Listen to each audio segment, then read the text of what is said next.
गरम गरम भाकरी खाऊन घ्या। वय अगं लय थकायला होतंय बघ। शेतात इतकी मेहनत करतोय पण फायदा काय बी होत नाही। अगदी बरोबर बोललात बघा। अहो पूर्वीच्या काळात कसं असायचं, आपल्या आजोबांच्या काळात शेतकरी संपूर्णपणे शेतावर अवलंबून नसायचे ना। गाई म्हशी असायच्या, घरकाम शेती काम दोन्ही आनंदात चालायचं।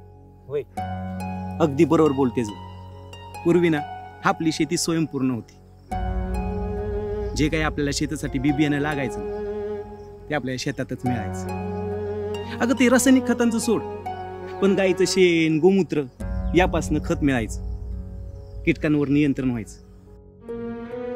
घरातल्या आईपेक्षा ना पोट्यातल्या गाईची जास्त किंमत होती आपल्या शेतात। खरंच हो, या संकरित गायी आल्यापासून देशी गायी मागे पडल्या। श्वेतक्रांतीनंतर ना आपल्या देशी गायींना किंमतच राहिली नाही, त्यांना कमी लेखलं जातंय। बरोबर आहे। बियाणं औषध खत हे सगळं बाहेरूनच घ्यायला लागते। शेतीवर आपला ताबाच राहिला नाही। पाणी खत यासाठी दुसऱ्यावर अवलंबून राहायला लागतं ना, म्हणून आता शेतीत नफा कमी आणि तोटा जास्त होतो। अहो या सगळ्या संकटांपासून वाचण्यासाठी पूर्वीचे लोक काय करायचे, तर जोडधंदा करायचे। कुक्कुट पालन करायचे, शेळीचं पालन करायचे, दुधाचा व्यवसाय करायचे। या छोट्या मोठ्या धंद्यांमधून काय व्हायचं, त्यांचे खर्च निघायचे। पण ह्या हरित क्रांती आल्यापासून जोडधंदे पण बंद झाले आणि याच कारणामुळे आजची तरुण पिढीना शहराकडे वळायला लागली। आज आता शेती कोण सांभाळते, कुठं गेला तो काळ?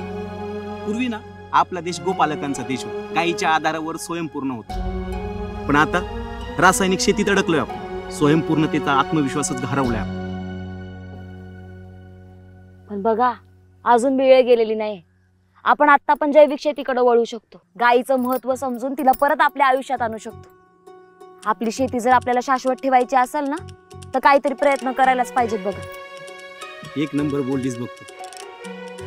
अगं ही शेती म्हणजे ना आपली माय आहे आणि आपल्याला स्वातंत्र्य आहे। त्यासाठी आणि आपल्या लेकरांसाठी काय बी करून जैविक शेती आणि जोडधंद्याकडे वळलंच पाहिजे। अंगाशी